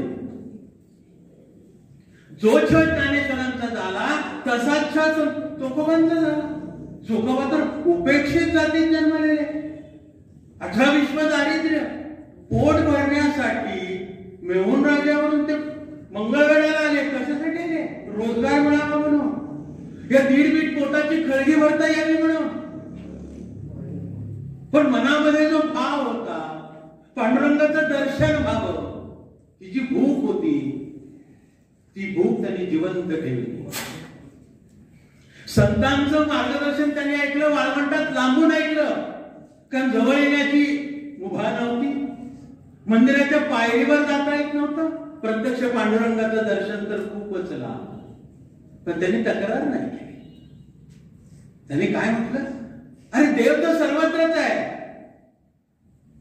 मी माझी पात्रता वाढवे म्हणजे मला त्याचं दर्शन आपोआप होईल. रोज जावं, बाहेरूनच नमस्कार करावा आणि व्यक्त करावा मनातला भाव की देवा कधीतरी मला तुझं दर्शन मिळावं. अन्याय सहन करत असताना प्रतिक्रिया न देता मनाच्या आणि हृदयाच्या विचाराच्या शुद्धतेकडे त्यांनी अधिक लक्ष दिलं. आपला भाव अधिकाधिक शुद्ध करण्याचा प्रयत्न केला आणि त्याच्यामुळे तो विटेवरती उभा असलेला, करकटावरती, कमरेवरती ठेवलेल्या पांडुरंगाला मोह झाला आणि त्यांनी जागा सोडून देऊन चोखोबांच्या झोपडीत जाऊन त्या ठिकाणी दही खाल्लंय. जे आपण म्हणतो अमृत मिळवलं, अमृत मिळवलं, त्या अमृताला सुद्धा शुद्ध करण्याची क्षमता ज्या संताची होती ते संत म्हणजे संत चोखोबा आहे. हा चोखोबांचा वारसा पुढच्या पिढीमध्ये आत्ताच्या ज्यांचं नाव आपण घेतो, संविधानाचं नाव घेतो, त्या संविधान निर्मात्या डॉक्टर बाबासाहेब आंबेडकरांनी सुद्धा जपला. त्यांच्यावरती केलेल्या अन्याय अत्याचाराची प्रतिक्रिया त्यांनी दिली नाही. संविधानामध्ये कुठंही द्वेषमूलक एकही शब्द नाही. त्याचं कारण काय? त्यांना भेटलेले गाडगे बाबा. गाडगे बाबा सुद्धा समाज प्रबोधनाचंच काम करत होते ना. त्यांनी शेवटच्या टप्प्यात त्यांना सांगितलेलं होतं की बाबा तुला धर्म बदलायचा आहे की नाही, वाटतं ना तुला असं करावं म्हणून, काही हरकत नाही, बदल, पण कोणता? या मातीशी इमान ठेवणारा धर्म तू स्वीकार. म्हणून बौद्ध धर्माचा स्वीकार बाबासाहेबांनी केला. त्या बाबासाहेबांना कमी छळलं नाही आम्ही. आणि आजही त्यांच्याबद्दल आमच्या मनामध्ये आस्थेचा भाव आहे असं म्हणणं धाडसाचं ठरावं अशीच परिस्थिती आहे. मग सर्व आयुष्य या देशाला उभं करण्यासाठी त्यातली माणुसकी जगावी म्हणून सगळ्यांना समान अधिकार देणारे डॉक्टर बाबासाहेब आंबेडकर मतदानाचा अधिकार स्त्री पुरुष सगळ्यांना देणारे. इंग्लंड आणि अन्य प्रगत राष्ट्रामध्ये सुद्धा महिलांना मतदान हक्क मिळवण्यासाठी संघर्ष करावा लागला, पण आपल्याला सहजपणाने मिळाला. हे सहजपणानं मिळताना संतत्वाचा विचार करणारे पूजनीय बाबासाहेब आंबेडकर हे आमचे प्रतिनिधी होते, महाराष्ट्राचे प्रतिनिधी होते आणि त्यांच्यावरती संत विचाराचा प्रभाव होता. तेही सुद्धा अनेक ठिकाणी सांगतात की पहाटे उठल्यानंतर माझी आई जे दळण दळत होती, दळण दळत असताना जी ते अभंग म्हणायची, कवल म्हणायची, त्याचा संस्कार माझ्यावरती झालेला आहे. देव आणि धर्म प्रत्येक माणसाला आवश्यक आहे, त्यामुळे त्याचा मी सन्मान करणार. धर्मविद्रोहाच्या बद्दल किंवा धर्माच्या बद्दल मी अपशब्द कधीही काढणार नाही आणि मला दिलेलं दायित्व मी पूर्ण करेन. विचाराचा वारसा असा असतो जो बाबासाहेब आंबेडकरांनी जपला, महात्मा फुलेंनी जपला, शाहू महाराजांनी जपला. या सगळ्या महापुरुषांना जर संतांची प्रेरणा मिळत असेल तर आम्ही संत साहित्य का नाही अभ्यासायचं? हे चोकोबा ते तुकोबा बरं वाटलं, रिदम जुळतोय असं म्हणून एक वारी समितीचे असं म्हणून नाव घेतलेलं नाही आहे. अख्खा महाराष्ट्र आमचा पंढरीला जातो. किती दिंड्या जातात? तुकोबा चोकोबा दानोबांच्या पालखीमध्ये लाखो लोक असतात, लाखो. 4 लाख 5 लाख लोक त्या ठिकाणी समाविष्ट होतात. इतके लोक पंढरपूरला जातात आणि ही वारी मात्र उलटी काढली आहे. मंगळवेळ्यातनं जी चोकोबांची कर्मभूमी आहे तिथून पंढरपूरला जाते, पंढरपूर आरण करून ती सोलापूरला येते, अक्कलकोटला जाते आणि असंच संतांचं एक एक एक एक ठिकाण घेत घेत घेत ती देहूला जाते. देहूला तुकाराम महाराजांचा जन्म आहे, समाधी आहे, कार्यक्षेत्र आहे.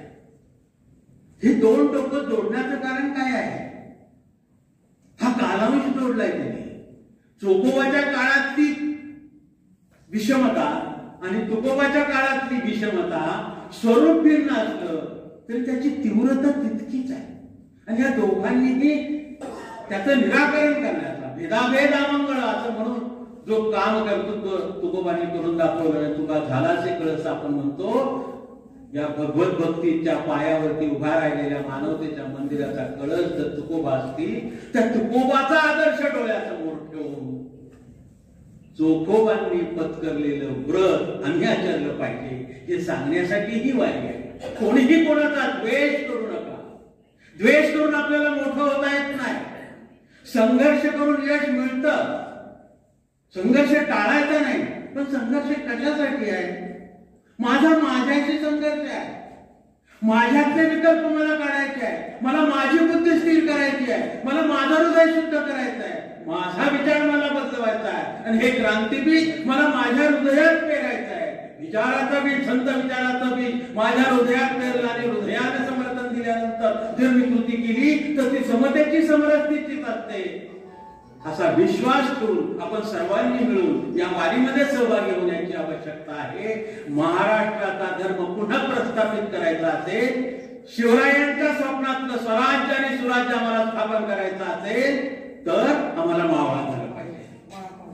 आता तलवार घेतली पाहिजे. एकमेकाच्या बद्दल आस्थेनं प्रेमानं वागलं पाहिजे आणि कर्तव्य धर्माचं पालन केलं पाहिजे आणि रक्षण मानवतेचं केलं पाहिजे. अन्याय अत्याचार करणाऱ्यांना जरब बसवली पाहिजे. जे शिवबांनी आपल्या मावळ्याच्या माध्यमातून केलं, गरिबी काळानं केलं, शक्ती कमी असताना केलं, युक्तीनं केलं. आजही समाजामध्ये असा एक एक माणूस घडू, मग महाराष्ट्र घडेल, मग देशाचा विकास होईल असं करत बसलं तर अनेक महासत्ता आम्हाला गिळंकृत करायला तयार आहे. या पार्श्वभूमीवर कमीत कमी वेळामध्ये मला हे साध्य करायचं असेल आणि महाराष्ट्राचं वैभव आणि लौकिक पुन्हा प्रस्थापित करायचं असेल तर हा बंधुभाव हाच महत्वाचा आहे. समता न्याय बंधुता हे वाटलं म्हणून स्वीकारलेलं आंबेडकरांचं तत्वज्ञान नाही आहे. ही भारतीयता, ही भारतीयतेची ओळख आहे. सहिष्णुता आहे त्याचं मूल्य आहे. हे सगळं कशातनं निर्माण होतं तर सद्भावनेतनं निर्माण होतं. सद्भावना ही उपजत दैवी भावना आहे. सगळ्याला सद्भावना दिलेली आहे. दुष्टांना सुद्धा दिलेली आहे, राक्षसांना सुद्धा दिलेली आहे. सदैव माणूस दुष्टपणा नाही करू शकत. कधीतरी त्याला जाग येते आणि वाटतं आपण चूक करतोय. असं वाटलं आणि वाल्याचा वाल्मिकी झाला. तसंच माझ्या हातून पाप घडली असतील, माझ्याकडून चूक झाली असेल, मी कोणाचा तरी अवमान केला असेल, मी कोणाचा तरी द्वेष मत्सर केलेला असेल, तर तो मला बदलावा पाहिजे.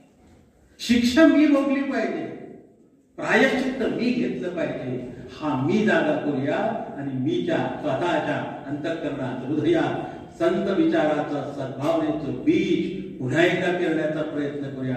आणि संत विचार याच्यातनच सेवा कार्य, समता, ममता, बंधुता, न्याय, सगळ्यांना सारखं पाहणं.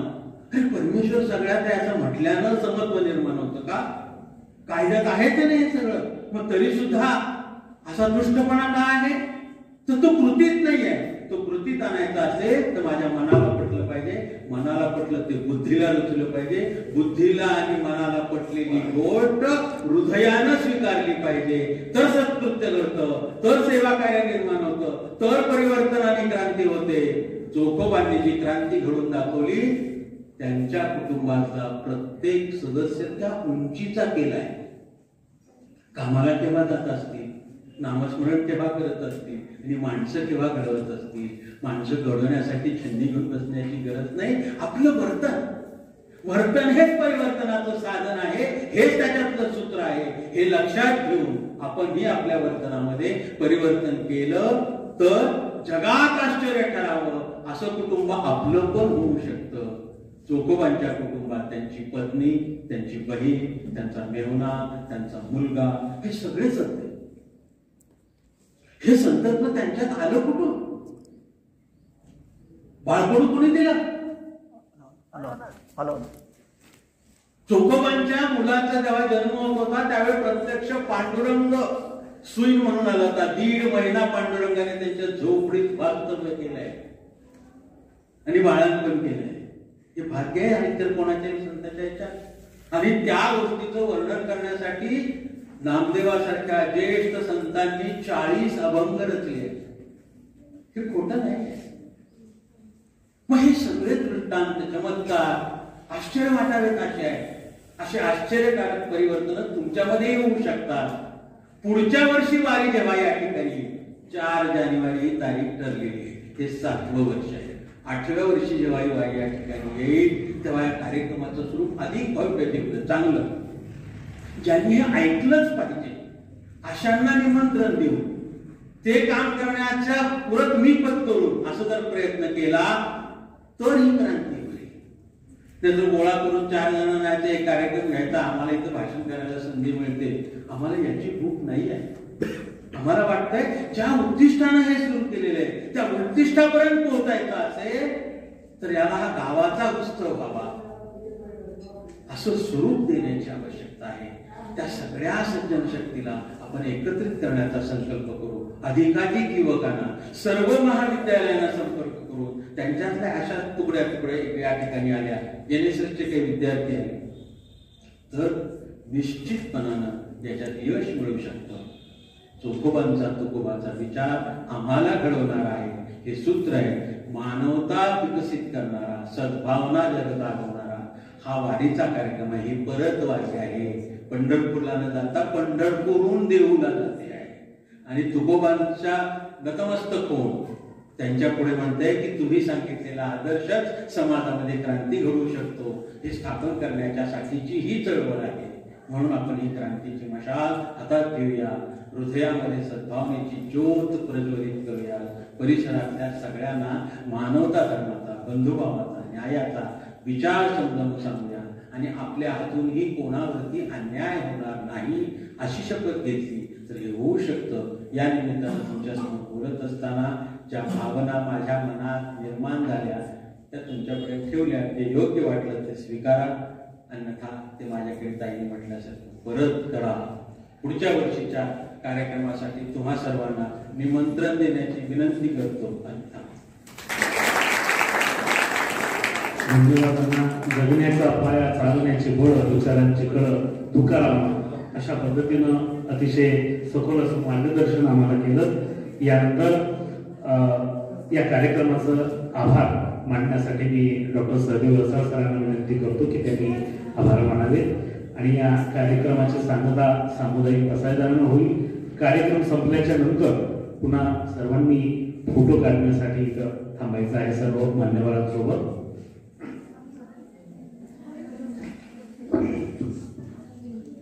संत चोखामेळा अभ्यासन केंद्र आणि मराठी विभाग व्यंकटेश महाजन वरिष्ठ महाविद्यालय धाराशिव यांच्या संयुक्त विद्यमाने आयोजित चोखोबा ते तुकोबा एक वारी समतेची या कार्यक्रमाच्यासाठी मार्गदर्शक म्हणून माननीय प्राध्यापक सुरेखा भालेराव मॅडम या ठिकाणी उपस्थित राहिल्या. त्यांचे मी या ठिकाणी आभार मानतो. या कार्यक्रमाच्यासाठी अध्यक्ष म्हणून माननीय शेषाद्री अण्णा डांगे साहेब हेही उपस्थित राहिले, त्यांचे आभार मानतो. त्याचबरोबर या कार्यक्रमासाठी ॲडव्होकेट गजानन चौगुले साहेब हे प्रमुख पाहुणे म्हणून उपस्थित राहिले, त्यांचे आभार मानतो. या कार्यक्रमासाठी आमच्या संस्थेचे सचिव ॲडव्होकेट मिलिंदजी पाटील साहेब हेही वेळात वेळ काढून उपस्थित राहिले, त्यांचेही आभार मानतो. त्याचबरोबर व्यासपीठावर कविवर्य राजेंद्र आत्रे हे उपस्थित आहेत, त्यांचे आभार मानतो. त्याचबरोबर प्राध्यापक रामदास अण्णा कोळगे हेही उपस्थित आहेत, त्यांचे आभार मानतो. माननीय सतीशजी कोळगे आणि त्यांचेही आभार मानतो. त्याचबरोबर या वारीचं संयोजन करणारे आणि व्यासपीठापासून दूर राहणारे आमचे माननीय सचिनजी पाटील यांचेही आभार मानतो. त्याचबरोबर प्राध्यापक सोमनाथ लांडगे यांचे आभार मानतो. या कार्यक्रमासाठी आमच्या संस्थेचे विश्वस्त माननीय कमलाकर बापू पाटील हेही उपस्थित राहिले, त्यांचे आभार मानतो. त्याचबरोबर माननीय पांडुरंग काळे अध्यासन जे आपलं संत चोखामेळा अध्यासन आहे त्या अध्यासनाचे विश्वस्त म्हणून या ठिकाणी उपस्थित राहिले, त्यांचे आभार मानतो. त्याचबरोबर प्राध्यापक ए.डी. राऊत मॅडम यांचेही आभार मानतो. आर्य चाणक्यचे प्राचार्य देशपांडे सर हेही या ठिकाणी उपस्थित राहिले, त्यांचे आभार मानतो. तुम्ही सर्व या ठिकाणी उपस्थित राहिला, सर्वांचे आभार मानतो. विद्यार्थी उपस्थित आहेत, सर्वांचे आभार मानतो. आणि या कार्यक्रमाची सांगता सामूहिक असायला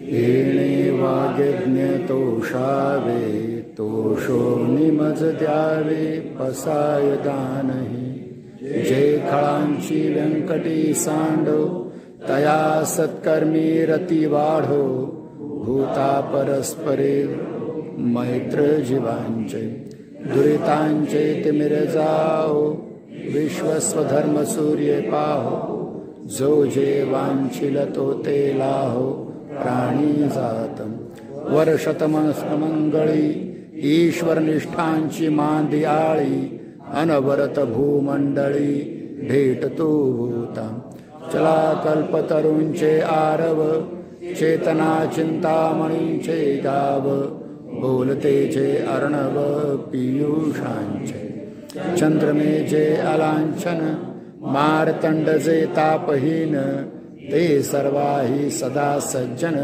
सोयरे होतो किंबहुना सर्व सुखी पूर्ण होणी तिन्ही लोकी भजिजो आदि पुरुषी अखंडितम आणि ग्रंथोपजीविये विशेषे लोकीये दृष्टादृष्ट विजये होवावेची एथ मने श्री विश्वेश्वराव आहोईल दान पसाओ येणे वरी ज्ञानदेव सुखिया झाला सुखी ज्ञानदेव सुखिया झाला शांती शांती